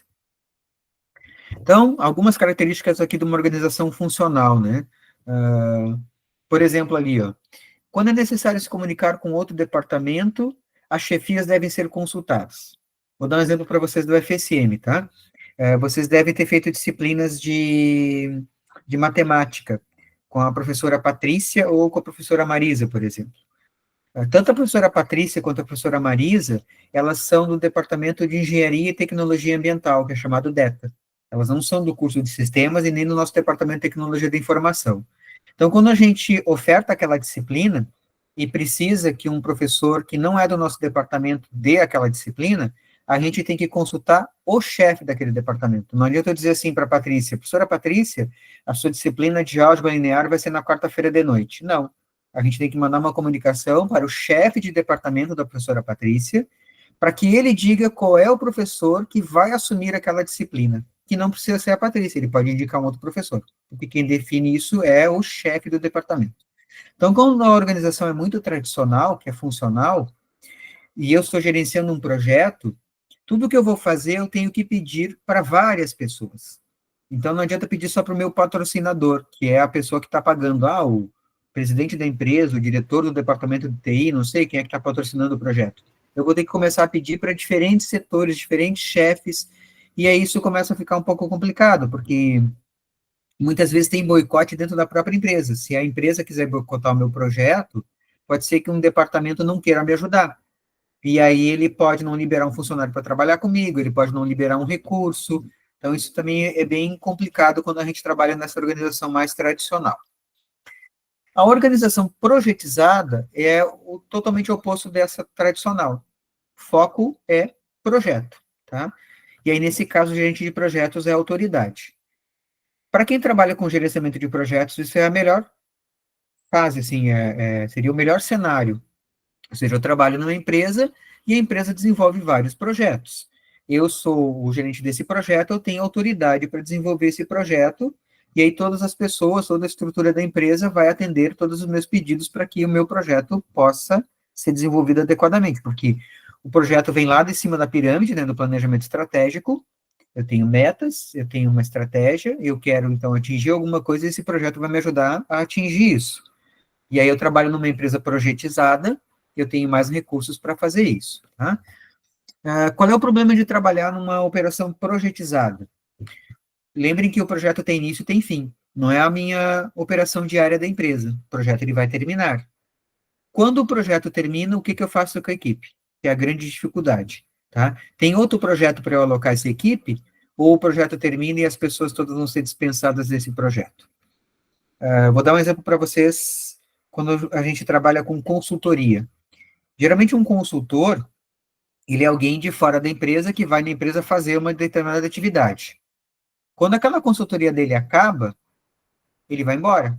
Ou seja, ele não tem um vínculo com aquela empresa. Eu trabalhei como consultor durante alguns anos, e eu ia nas empresas, a gente tinha um projeto para desenvolver, esse projeto tinha um início, tinha um fim, eu sabia quantos meses eu ia fazer lá, a atividade, o que eu tinha que fazer, o que eu tinha que entregar, e eu sabia que quando aquele projeto estivesse finalizado, eu ia embora, ou seja, não era um funcionário da empresa.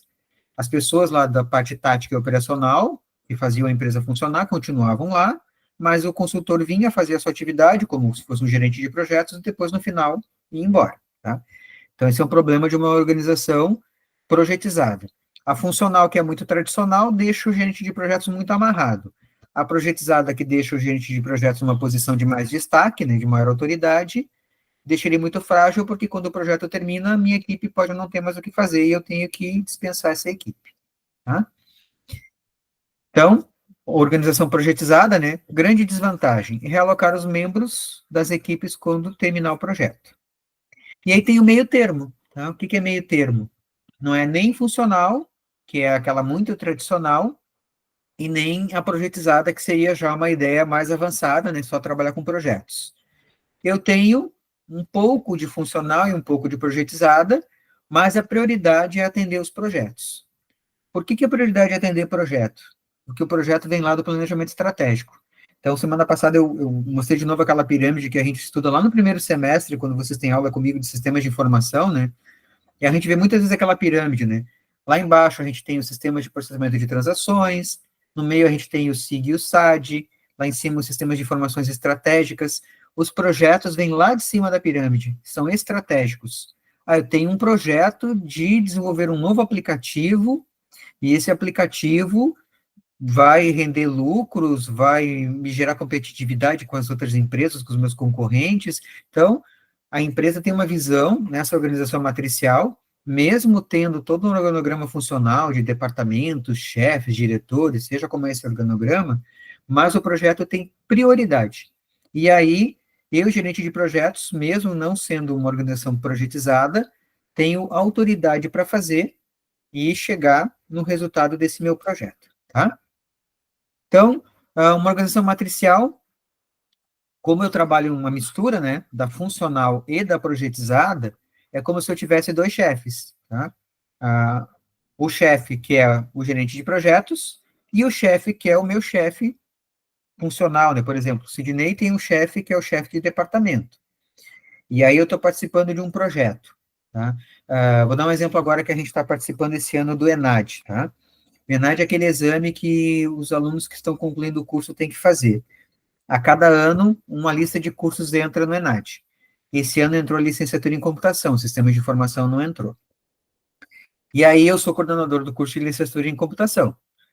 Eu tenho um chefe, que é o meu chefe de departamento, que agora é o professor Guilherme, mas como o ENAD é um projeto muito importante para a universidade, porque a universidade quer tirar boas notas no ENAD, eu tenho um chefe desse projeto ENAD na universidade, que é o Douglas. Então, eu estou agora, nesse momento, atendendo dois chefes. Eu tenho que fazer as coisas atendendo o meu chefe funcional, que é o chefe do departamento, e eu tenho que atender esse determinado projeto, que é toda a condução do ENAD, a esse meu chefe deste projeto, que é o Douglas, tá? E aí as coisas ficam um pouco mais complexas, porque é quando parece assim que tem, quando a gente brinca assim, tem muito cacique e pouco índio, né? Então tu tem muita gente mandando e poucas pessoas para fazer, né? Porque tu começa a ter vários chefes e tem que ficar atendendo essas várias pessoas para poder dar conta do teu trabalho. Mas isso também é bem comum, tá? É mais comum tu ter uma organização que trabalha...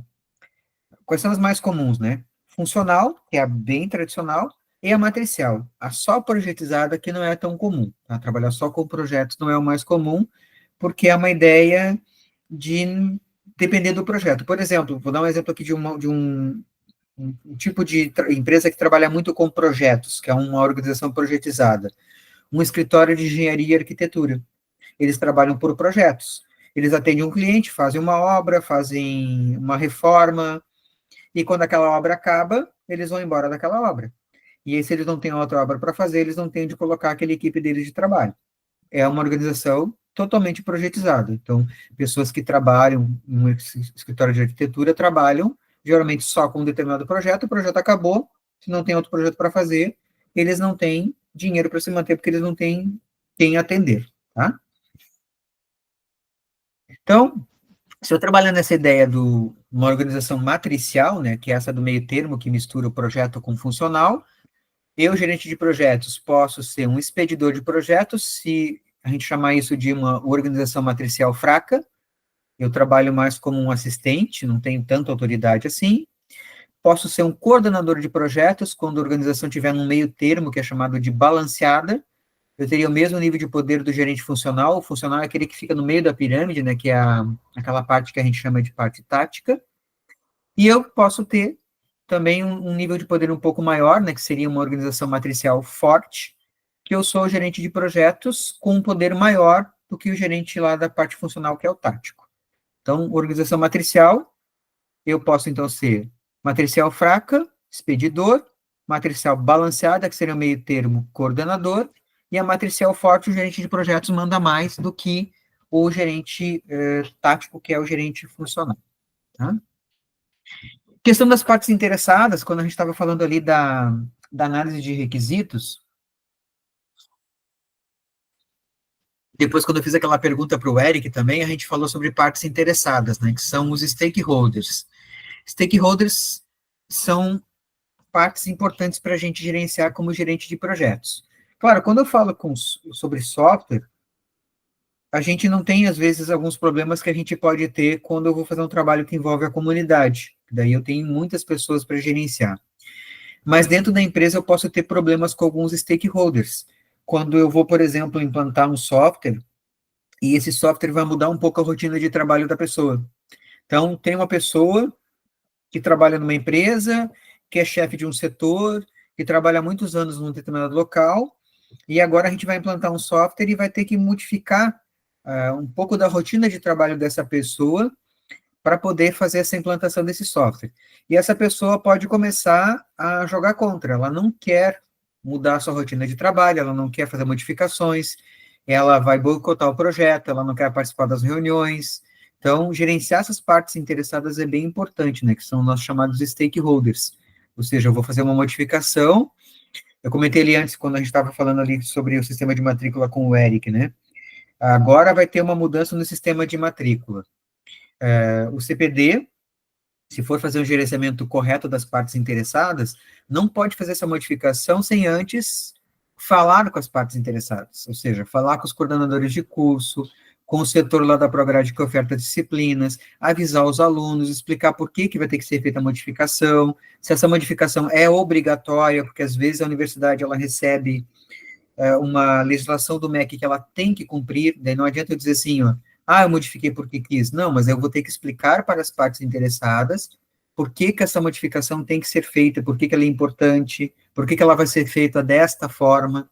Então, esse é um problema que nós temos que tomar cuidado para evitar que muitas vezes as pessoas da própria organização joguem contra e nos atrapalhem, né? Eu tenho que trazer essas partes para dentro do projeto. Então, tem uma regrinha na área de administração que ela é engraçada, que diz assim, ó, que é melhor a gente ter o inimigo dentro da nossa tenda, cuspindo para fora, do que ele do lado de fora da tenda, cuspindo para dentro.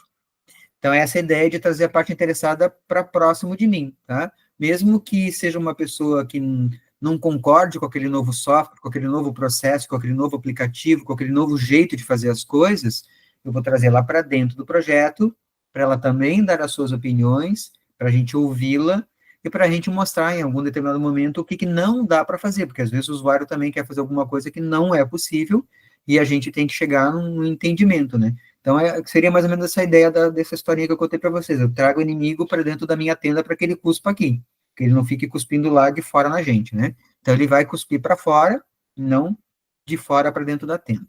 Né? Então, eu preciso identificar quem são minhas partes interessadas e monitorar. O que é um projeto de sucesso? Eu tenho que entregar o que as pessoas estão esperando, tá? O meu cliente, propriamente dito, que é o patrocinador, ele tem que ficar satisfeito no final, né? Porque ele que está pagando para eu fazer. E as minhas partes interessadas para mim, tá? Eu tenho que alcançar ou superar as expectativas dessas partes interessadas. Caso contrário, meu projeto não obteve sucesso. Por mais que eu entregue, ele não atendeu a expectativa do cliente, provavelmente o cliente não vai querer usar ou não vai gostar de utilizar, então não serviu, uma coisa que não funciona. Aqui no Brasil tem uma coisa engraçada que a gente fala assim, o governo sancionou uma determinada lei de alguma coisa qualquer, não tem a ver com software, tá? E a lei não pegou, tá? E aí é uma coisa engraçada porque não tem como a lei não pegar. Se é lei, tem que ser cumprida, né? Mas no Brasil tem essa historinha da lei não pegou. O que que a lei não pegou? É um projeto que não está suprindo as expectativas das partes interessadas, que as pessoas não vão cumprir. Ou seja, assim, foi feita todo um regramento, uma legislação, e ela não vai ser cumprida. As partes interessadas não gostaram, ou seja, elas não se interessaram, elas deixaram de ser interessadas, tá?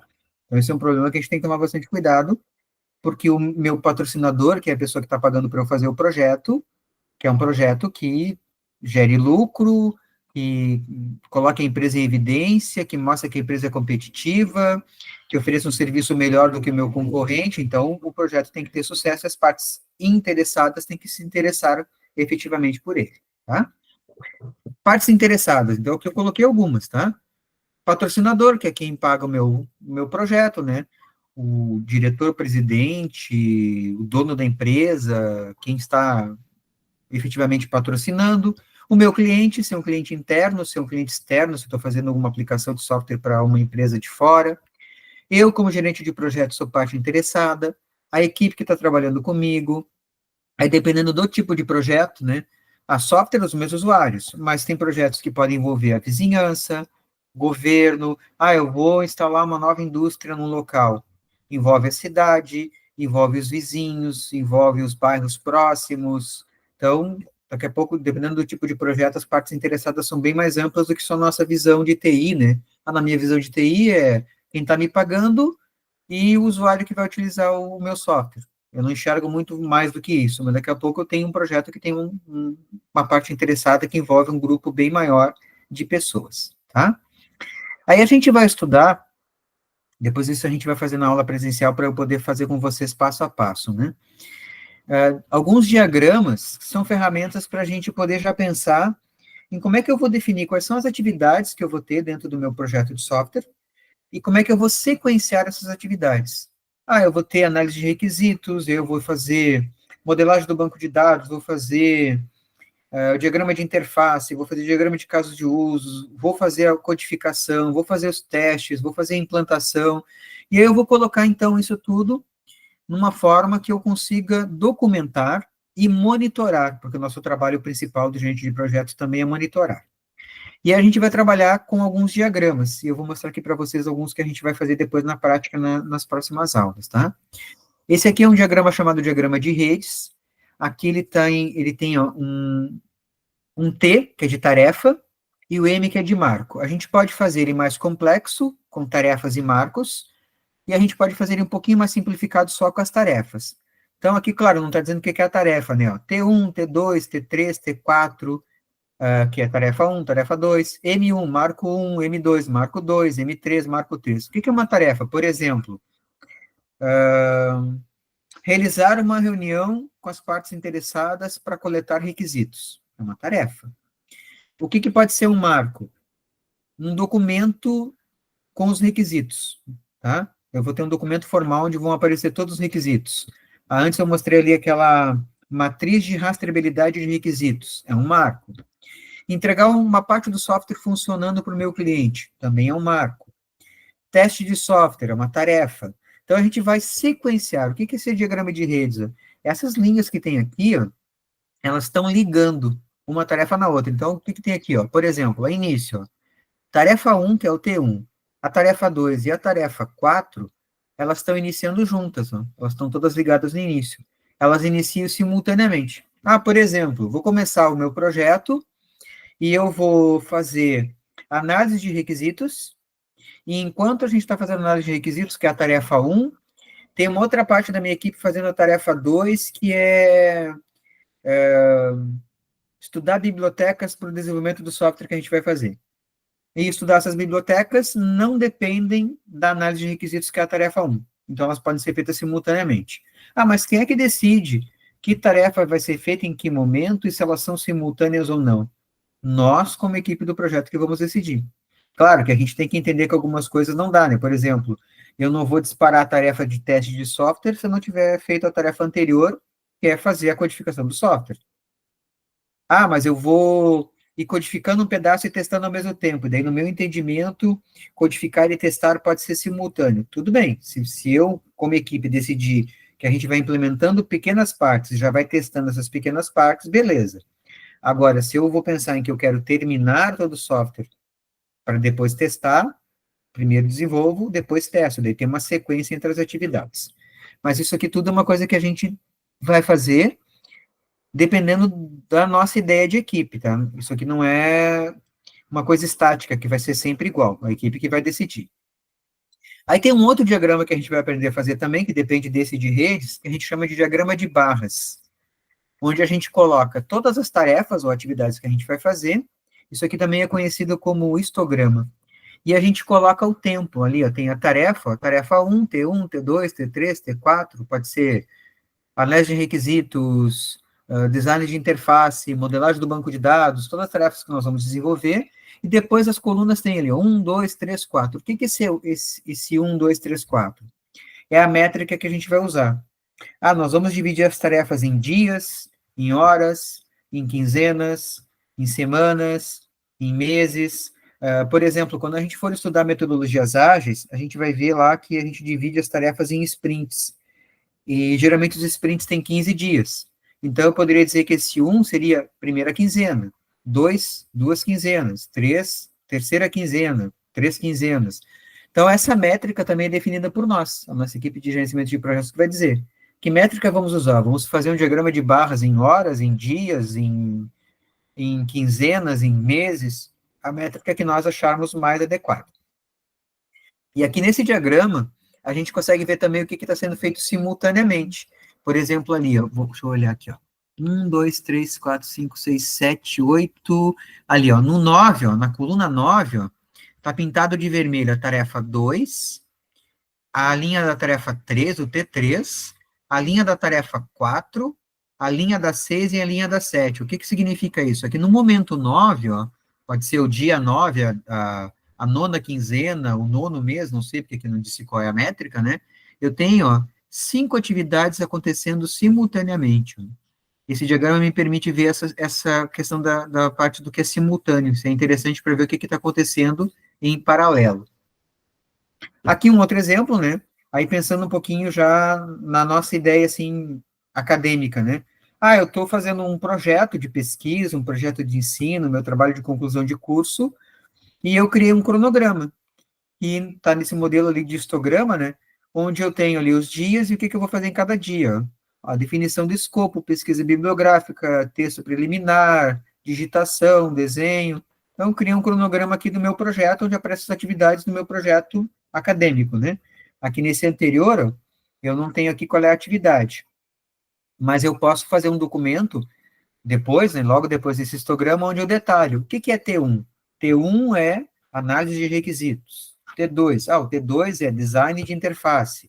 Eu coloco aqui só uma sigla para facilitar, né, nesse diagrama, e depois eu faço um detalhamento dessas atividades, tá?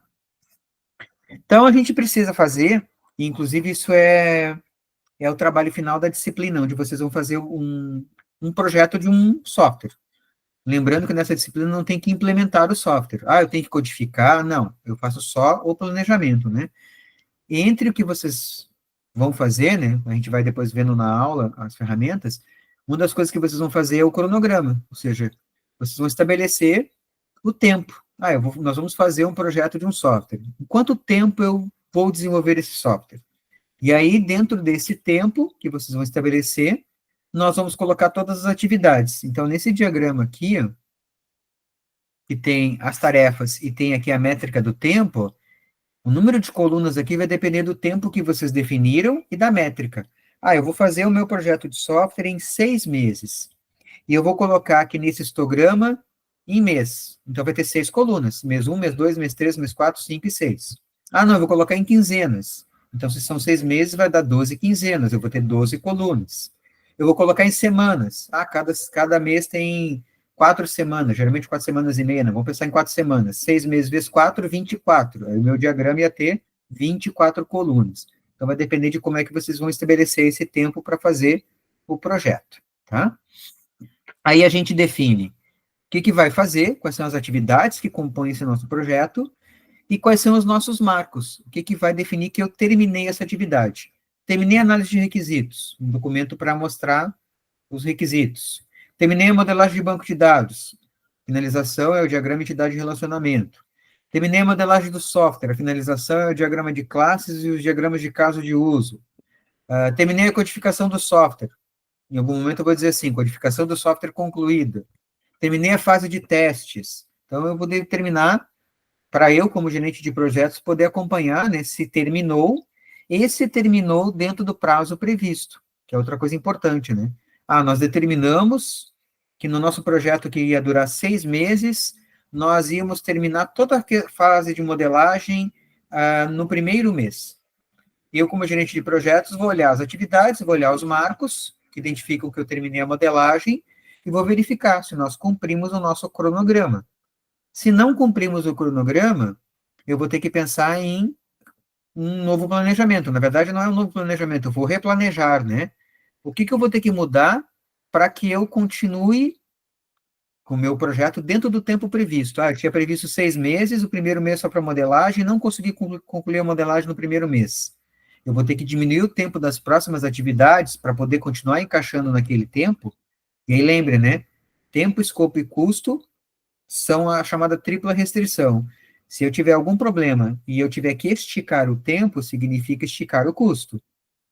Ou, em alguma coisa eu vou ter que mudar, né? Eu vou continuar com o mesmo tempo, e aí eu vou diminuir o escopo. Como é que eu faço para replanejar e continuar com o projeto dentro do mesmo tempo, sem mexer no escopo e sem que custe mais caro, tá? Então, é a nossa atividade de monitoramento e controle. Eu fico monitorando e controlando isso constantemente, tá? Aí a gente vai aprender a fazer aquela ligação que são as sequências, que tem aqui, ó. Claro que isso aqui eu vou mostrar na aula presencial, que daí fica mais fácil para a gente fazer, tá?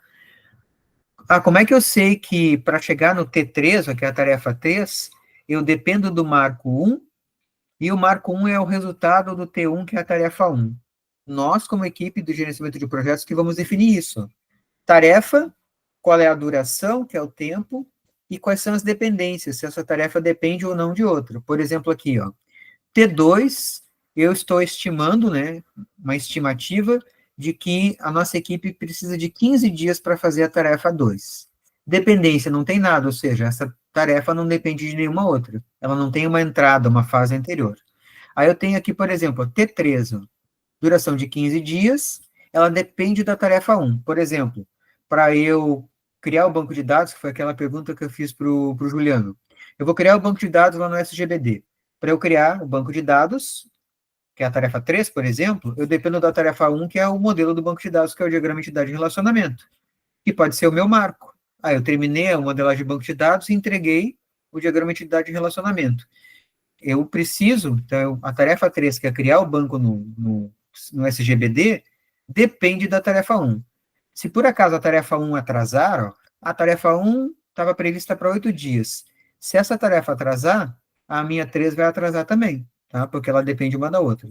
Então, aqui também tem um problema nosso de gerenciamento, e a gente vai estudar isso depois, e vamos identificar num projeto chamado caminho crítico, ou caminho principal, que é onde eu não posso ter atrasos. Se eu atrasar ali, eu atraso o projeto como um todo, e eu vou precisar de mais tempo para fazer o que estava previsto, tá? Então, alguns exemplos de atividades e marcos, só para vocês terem uma ideia, né? Atividade é o que eu vou desenvolver no meu projeto, marco é como se eu estivesse entregando um resultado.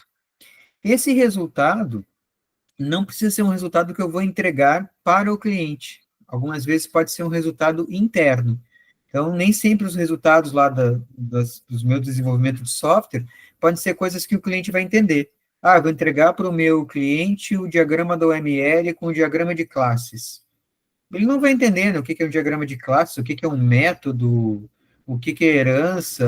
Isso para o meu cliente não faz muito sentido. Então, esse diagrama é um marco que demonstra que eu terminei uma das atividades do projeto, que seria a fase lá da modelagem, mas não é um produto que eu estou entregando para ele. Tá?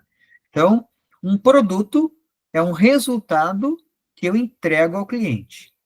Tá? O produto é geralmente um marco, mas um marco não precisa ser produto. Tá? Então, um marco interno, né, diagrama de entidade de relacionamento, não é um produto que eu vou entregar para o meu cliente, é um marco que demonstra que eu terminei alguma coisa, mas não estou entregando ainda para o meu cliente esse material, tá?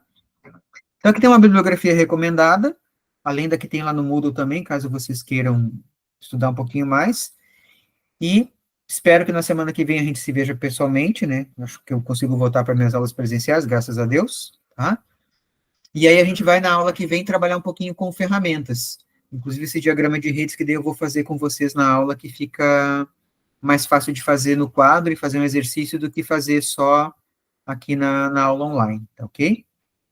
Alguém tem alguma pergunta por hoje? Não esqueçam que lá no Moodle tem uma atividade para fazer, que é um mapa mental que vale nota para a primeira parte da disciplina. Eu já vi que alguns colegas já postaram lá, que é um mapa mental sobre a parte dos conceitos de gerenciamento de projetos, tá? Alguma dúvida por hoje?